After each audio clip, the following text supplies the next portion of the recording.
The glass towers of Seoul's financial district pierced the winter sky like frozen needles.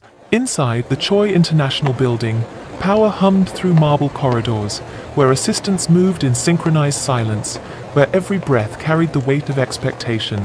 This was the domain of Choi Min-jae, a man whose name alone could shift markets, whose coldness was legendary even in a city built on precision. And then there was Zara. She existed in the margins, her mop gliding across floors that reflected a world she didn't belong to. Nigerian by birth, Korean by necessity, she worked with the quiet efficiency of someone who had learned to disappear. But Min-jae noticed her. He always noticed details others missed. This particular morning, his practiced eye caught the way she flinched when the elevator doors opened too suddenly. The tremor in her fingers as she gripped the cleaning cart. The careful way she positioned her scarf, even indoors, as if shielding more than just her neck from the cold. Their eyes met once, briefly, and she looked away so fast it felt like an apology. Min-jae's jaw tightened. In his world of calculated moves and strategic partnerships, that kind of fear meant only one thing. Someone had taught her to be afraid. In the basement-level cafeteria, where the building's invisible workers gathered, Zara sat alone.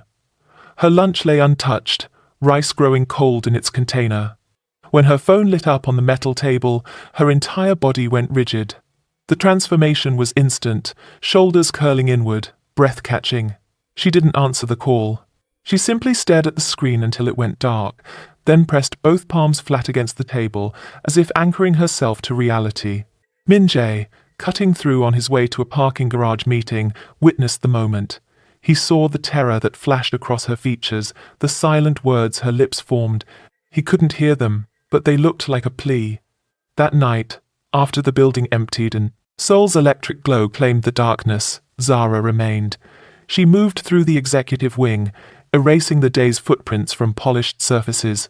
Then she stopped, frozen mid-motion. Through the glass entrance, a figure stood on the sidewalk. Tall, unmistakable, his stance radiating ownership. Her breath died in her throat.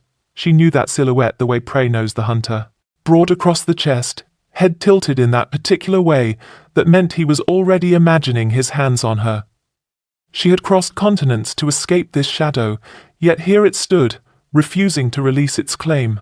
15 floors above, Min-jae's office remained illuminated.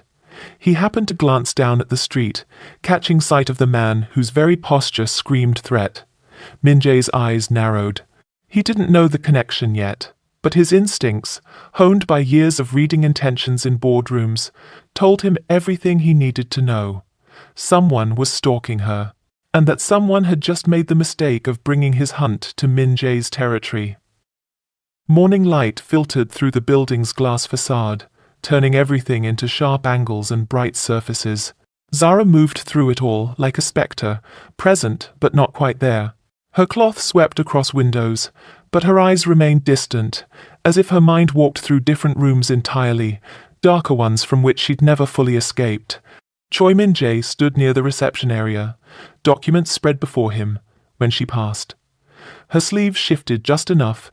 Purple and yellow bloomed across her brown skin, layered bruises telling stories her mouth refused to speak. His assistant continued talking about quarterly projections, but Min-jae had stopped listening. The meeting room later felt airless despite its size. Min-jae sat through presentations, nodding at appropriate moments, but his thoughts circled back to that glimpse of violence written on flesh. These weren't the marks of clumsiness. They were precise, deliberate, a map of cruelty. When his executives finally filed out, Min-jae didn't head to his next appointment. Instead, he found himself in the service corridor, drawn by something he couldn't name. Zara knelt beside a bucket, wringing out a cloth. Zara, his voice cut through the quiet. She jerked upright, eyes wide with the particular fear of someone accustomed to punishment. Yes, sir. Her accent shaped the Korean words differently, softer somehow. How long have you been with the company? 8 months now, sir, she corrected quickly. Min-jae studied her, noting the careful way she held her left shoulder. In those 8 months, you've never requested a single day off. She gripped the mop handle tighter. I need the work, sir, more than I need rest. There was steel beneath the submission, but fear tempered it. He opened his mouth to probe deeper when her phone vibrated. The sound shattered her composure like glass. She fumbled for it, and in that fumble he saw the name on the screen. Kehinde. Just that one word, but her face drained of color, as if she'd seen a ghost. She shoved the phone away, nearly knocking over her bucket. "Excuse me, sir." The words tumbled out as she fled past him, abandoning her cart in her desperation to escape. Min-jae remained motionless, pieces assembling in his mind, the bruises, the terror, the name that turned her into prey. That evening, he lingered in his office long after sunset. Through the glass wall, he watched Zara clean the executive lounge, but this time she wasn't alone. A man stood partially concealed by the doorframe, the same figure from last night's vigil. His presence filled the space with unspoken threat. Zara's hands shook as she scrubbed, pretending not to notice him. But Min-jae saw everything, the trembling, the rigid spine, the way she made herself smaller. And in that moment something crystallized in Choi Min-jae's chest. He'd built an empire on recognizing threats and eliminating them. This threat, stalking through his building, terrorizing someone under his roof, would not stand. The cold Seoul air carried the scent of distant snow as Min-jae exited the building. He timed it deliberately. Zara clutched her worn coat tighter, moving with the quick steps of someone trying to outrun her own shadow. But shadows don't tire. A man emerged from beside a parked sedan, his voice cracking through the night like a whip. "Zara." She stopped. Not because she wanted to, but because her body remembered the cost of disobedience. Slowly, so slowly, she turned. Kehinde, the name barely escaped her lips. His eyes raked over her, possessive and cold. "You think you can hide on the other side of the world? Do you know what I've sacrificed to find you?" Her fingers tightened around her bag. "Please, not here." But Kehinde stepped closer. "You belong with me. Running doesn't change what you are. Mine." The word hung in the air like a noose. Then another voice intervened, sharp and unyielding. "Is there a problem?" Both turned. Choi Min-jae stood framed by the building's light, his tailored coat catching the glow of street lamps. His gaze moved from Zara's trembling form to the man who loomed over her. Kehinde straightened, trying to reclaim authority. "Family business. Stay out of it." Min-jae's expression remained impassive. "She's my employee. Any threat to her concerns me directly." Zara's heart lurched. "Sir, please, I can handle this." The crack in her voice betrayed the lie. Min-jae didn't move, but his presence seemed to expand, filling the space between them. He assessed Kehinde with the same cold precision he used on hostile competitors. Kehinde forced a smile, though uncertainty crept into his stance. "You don't understand our situation." "What I understand," Min-jae said quietly, "is that you're harassing my staff outside my building. Leave. Now." The command cut clean. Kehinde's fists clenched, his jaw working.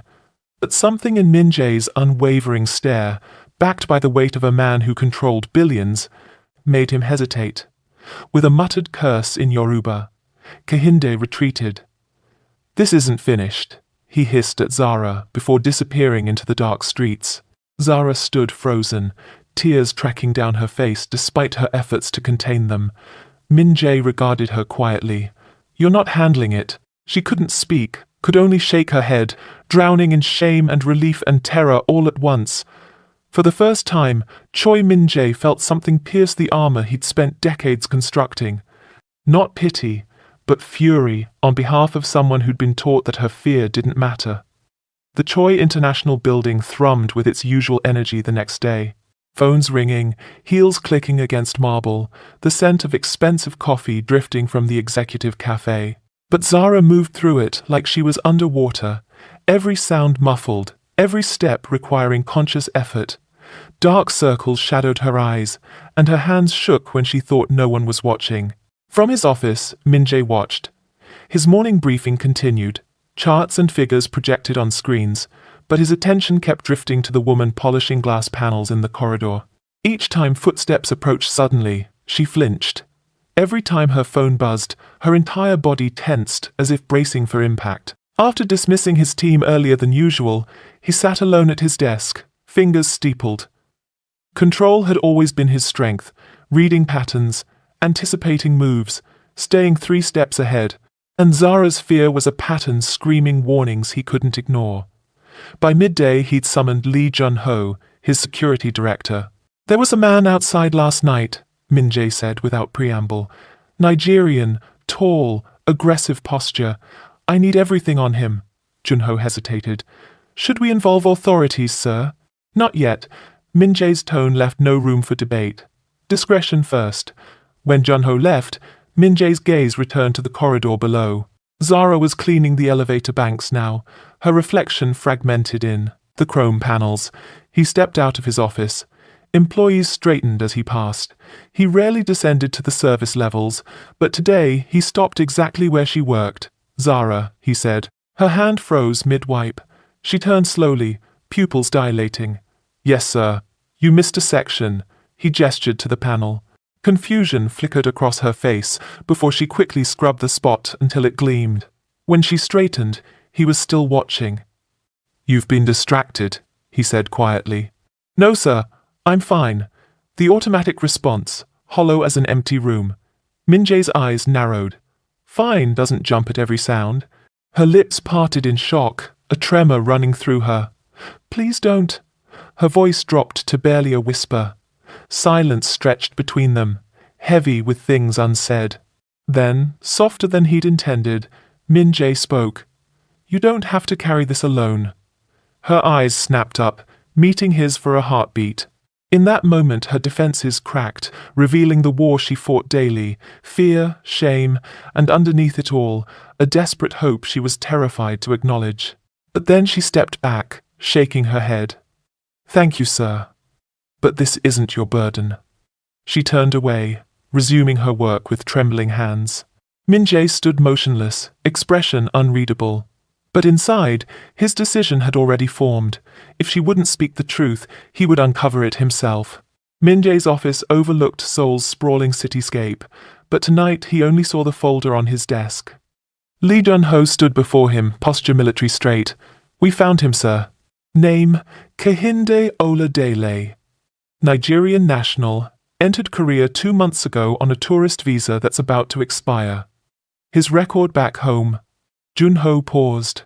Multiple domestic violence reports, all withdrawn before prosecution.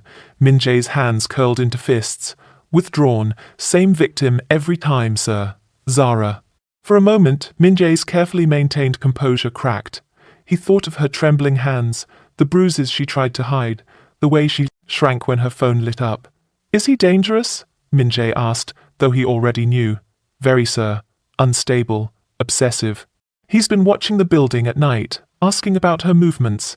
Security has logged 3 incidents this week alone." Min-jae's jaw set hard as stone.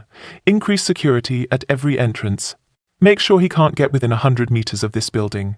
And keep this quiet." "Yes, sir." When Jun-ho left, the office fell silent, except for Seoul's distant hum. Min-jae had spent his career neutralizing threats, corporate raiders, hostile takeovers, competitors who mistook his youth for weakness. But this was different. This was personal in a way that unsettled him.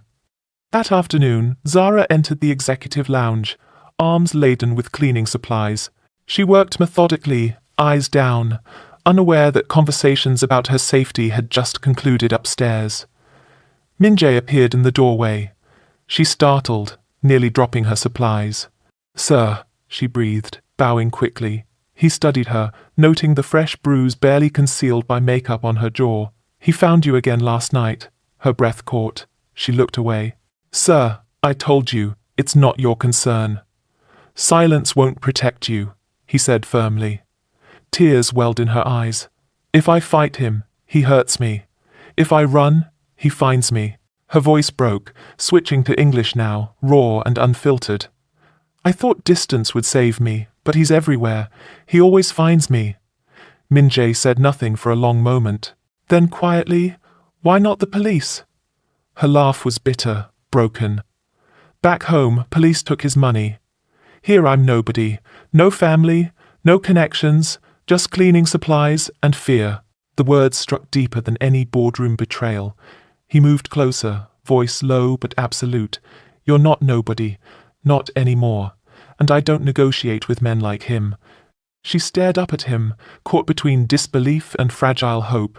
But before she could respond, her phone vibrated, the screen illuminated. Kehinde. Her hands shook violently. She fumbled to silence it, her breathing shallow and quick.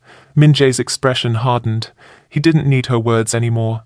The war had begun, and he intended to win it. Rain hammered Seoul that night, turning streets into rivers of reflected neon. Zara hurried from the bus stop toward her cramped apartment, coat pulled tight against the downpour. Minjae had offered his car, but she'd insisted on normalcy, on not becoming more of a spectacle than she already was. She glanced over her shoulder. The street appeared empty, but emptiness could be deceptive. Her phone buzzed. Unknown number. Playing Queen in his castle, the message read. Time to come home. Her blood turned to ice. She shoved the phone away, quickening her pace, but then tires screeched. A van lurched to a stop beside her, side door yanking open. Hands grabbed her before she could scream. She fought, kicking, clawing, but strong arms pinned her down. The world blurred as she was dragged inside, the door slamming shut as the van roared away. In his penthouse, Choi Min-jae stood at the window, phone in hand. He'd called her 3 times. No answer. A feeling he rarely experienced, dread, spread through his chest like frost. "Find her now," he commanded Junho. Traffic cameras, CCTV, everything. Within minutes, footage flickered across his monitors. Then, there, a grainy image of the van, Zara's struggling form barely visible through the window. Min-jae's expression turned to stone. Kehinde. The van stopped at an abandoned warehouse on Seoul's industrial outskirts. Doors flung open, and Zara was shoved onto cold concrete, her wrists burning from rough handling. Then he emerged from the shadows. Kehinde stood over her, eyes bright with cruel victory. "Did you think he could keep you? That rich Korean with his money and guards? You're mine, Zara. You'll always be mine." Her chest heaved. I will never be yours again." His hand cracked across her face. Pain exploded, stars bursting behind her eyes. "Don't test me," he hissed. "I'll destroy you before I let him have you." Her heart pounded, but beneath the fear, anger stirred. She remembered Min-jae's words. "You don't stand alone." Headlights blazed outside. Engines rumbled. The warehouse doors burst open, and Min-jae strode in, flanked by security, his presence cutting through the darkness like a blade. "Let her go." His voice was ice and iron. Kehinde smirked, shoving Zara to the ground. "Or what? You'll buy me off. She's mine, not yours." Min-jae stepped forward, unflinching. "She belongs to herself, not you, not me, herself." The warehouse trembled with the storm about to break. The warehouse echoed with tension thick enough to choke on. Rain pounded the rusted roof, water dripping onto concrete where Zara crouched, her cheek burning from Kehinde's strike. Around her, Min-jae's security team faced off against Kehinde's hired muscle, everyone waiting for the first move. "Step away from her," Min-jae commanded. Kehinde laughed, low and vicious. "You think wealth makes you powerful? I built her from nothing. Every fear, every scar, mine. She belongs to me." Zara's stomach turned, shame threatening to drown her. But Min-jae's response was swift. "No, you broke her, but she rebuilt herself. You own nothing here." Kehinde snarled, lunging forward. His fist swung wild. Min-jae caught it, and for a heartbeat, the warehouse held its breath. Then chaos erupted. Security clashed with Kehinde's men, bodies slamming into metal crates, the air filling with grunts and the crack of fists on flesh. Min-jae shoved Kehinde back, his own strike landing hard against the man's jaw. Kehinde staggered but charged again, rage fueling him. Zara scrambled to her feet, watching in horror as the 2 men fought. Every blow carried years of pain and months of defiance. Stay down! "Stay down!" Kehinde roared, grabbing a rusted pipe and swinging it. Min-jae ducked, the metal whistling past his head, then countered with a brutal strike to Kehinde's ribs. The man doubled over but fury. It kept him standing. Zara's pulse thundered. She'd spent years beneath Kehinde's shadow, enduring, surviving. But watching Min-jae fight her battle, she realized something. If she stayed silent now, if she let others always fight for her, then Kahinde's claim would never truly end. Her hands shook, but she reached for a broken plank lying nearby. She gripped it, breath ragged. Kahinde shoved Minjae against a pillar, raising the pipe. "She's mine," he bellowed. Zara moved. With every ounce of strength years of fear had stored inside her, she swung. The plank cracked against Kahinde's back. He stumbled, dropping the pipe, spinning toward her in shock. Through her tears, Zara shouted, her voice ringing across the warehouse. "I am not yours, not now, not ever." The words shattered something deeper than wood. Minjae seized the moment, his fist connecting once more, sending Kahinde sprawling. Security swarmed, handcuffs snapping shut around his wrists. Silence fell, broken only by rain. Zara dropped the plank, her knees buckling. Minjae caught her, steadying her gently. "You ended it," he said, voice rough but steady. "Not me, you." Tears streamed down her face, but this time they carried release, not just pain. Kahinde was dragged away, his threats echoing but powerless now. Zara leaned into Minjae's solid presence, whispering but resolute. "I'm free." The warehouse reeked of rust and rain as police lights painted the walls blue. Officers swarmed, taking statements, snapping photographs. Kahinde, bleeding and handcuffed, hurled curses as they shoved him into a patrol car. His voice echoed, shrill but empty now. Zara sat on the warehouse steps, blanket around her shoulders, body trembling from exhaustion. Adrenaline drained away, leaving only hollow weariness. Her palms stung where splinters had dug in. Choi Min-jae spoke with officers nearby, his Korean clipped and authoritative. His suit was torn, knuckles raw, but his posture remained unbending. His words carried weight, ensuring this case wouldn't slip through bureaucratic cracks. When he finally approached Zara, his voice softened. "It's over. He's in custody." Her eyes lifted, red-rimmed and weary. "Men like him don't stay caged. They slip through. They return." Min-jae crouched beside her, gaze steady. "Not this time. His visa expired. He has no resources, no allies. I'll personally ensure he never comes near you again." Her lips trembled. "You can't guarantee that." His jaw tightened. "Then I'll make it certain." The next morning, newspapers blazed with headlines. Choi International CEO in violent altercation, mystery woman at center. Online forums exploded with speculation. Some called Zara courageous, others spat venom. Foreigner, scandal, distraction. At the tower, stares followed her more openly. Pity in some eyes, judgment in others. She kept moving, kept working, but shame burned beneath her skin. She hadn't wanted visibility, hadn't wanted to be known like this. During lunch, she overheard executives near the elevators. "She's too much trouble. Imagine the liability. She'll ruin him. Maybe already has." Zara's chest constricted. She ducked into the restroom, gripping the sink. Her reflection, fractured by unshed tears. "I didn't ask for this," she whispered to herself. "I just wanted peace." That evening, Min-jae found her in the service corridor, shoulders hunched as she scrubbed floors. "Why are you still working?" he asked quietly. "It's my job," she replied without looking up. "You're exhausted." "I need to work," she whispered. "If I stop, they'll say they were right about me, that I'm here for pity." He stepped closer, lowering his voice. "Zara, you don't need to prove anything to them. You proved everything to yourself last night." Her eyes flickered up, raw and uncertain. "But what if I fall apart again?" His expression softened, something rare breaking through. "Then I'll remind you of your strength until you remember it yourself." For the first time since the warehouse, she let herself breathe, easier. But healing, she knew, wasn't a straight road. It was jagged and uncertain, and though Kahinde was gone, the scars would take longer to fade. Weeks passed, and the chaos surrounding that night slowly receded from Seoul's headlines. Kahinde remained in custody awaiting deportation.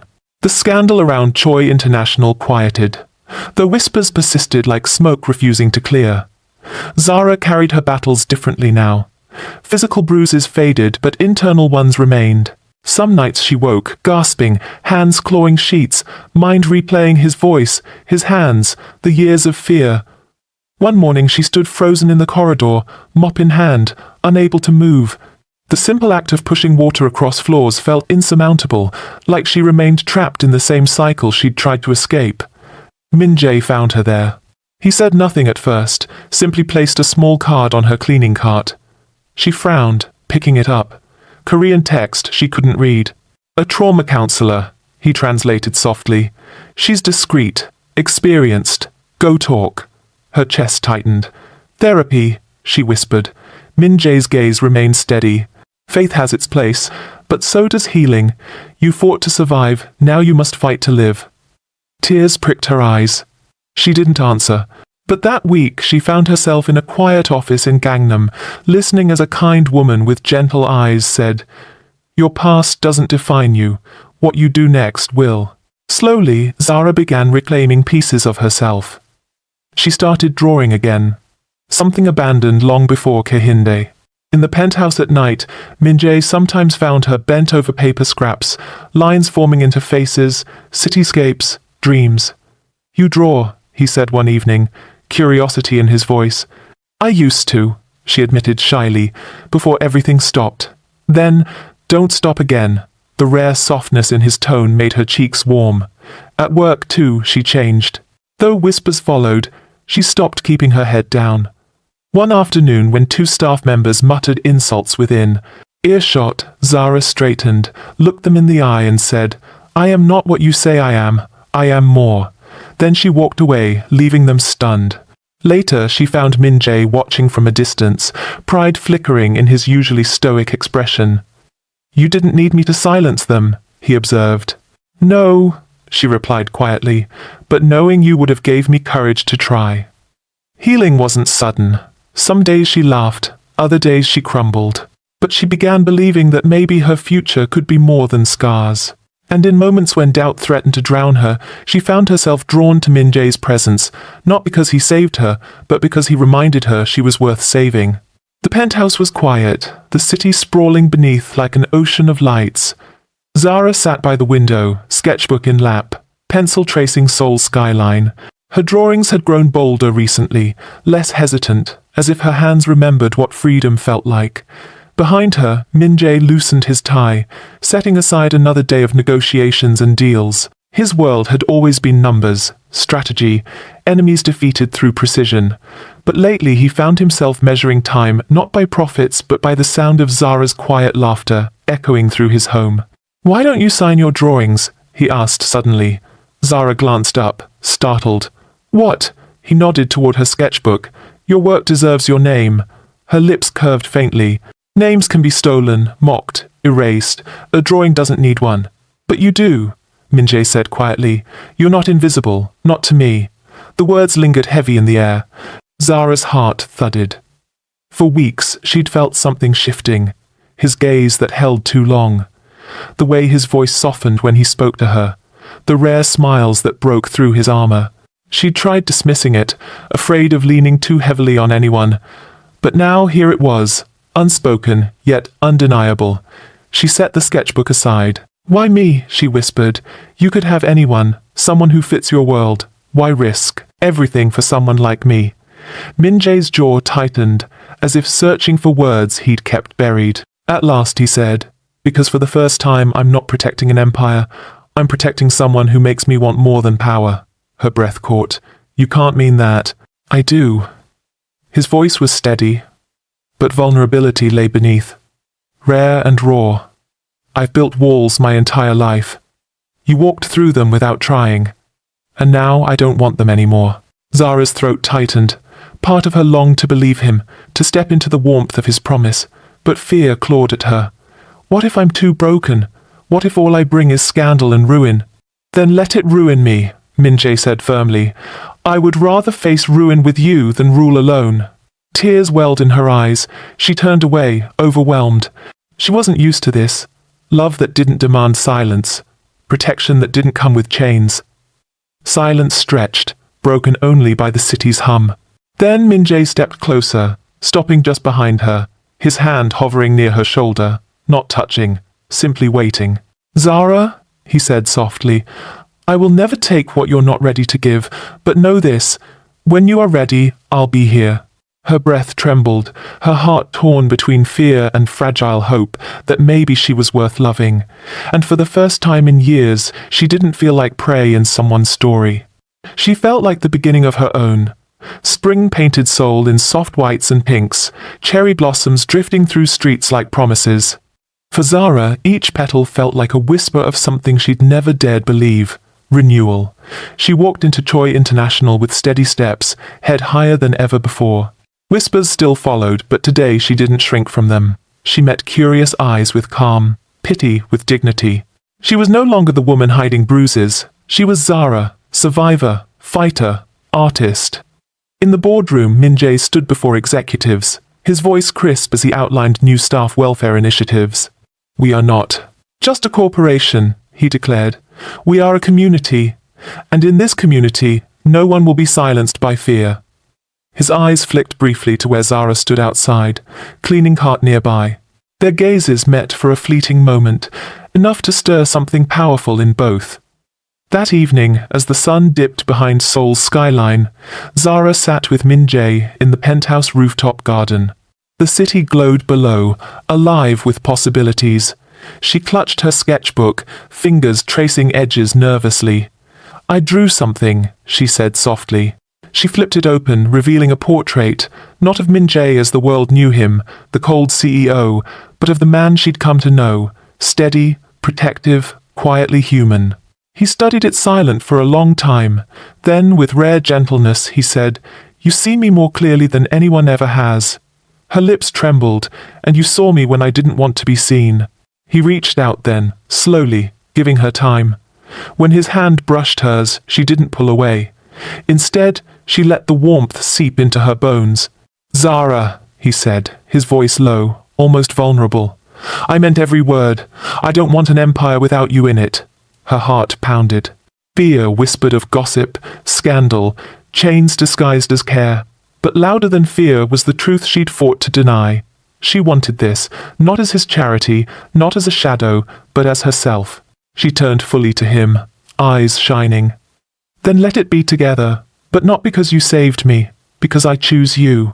For a moment his stoic mask cracked, replaced by something raw and unguarded. He leaned in, closing the space between them, his lips meeting hers in a kiss that carried no pity, no power, only promise.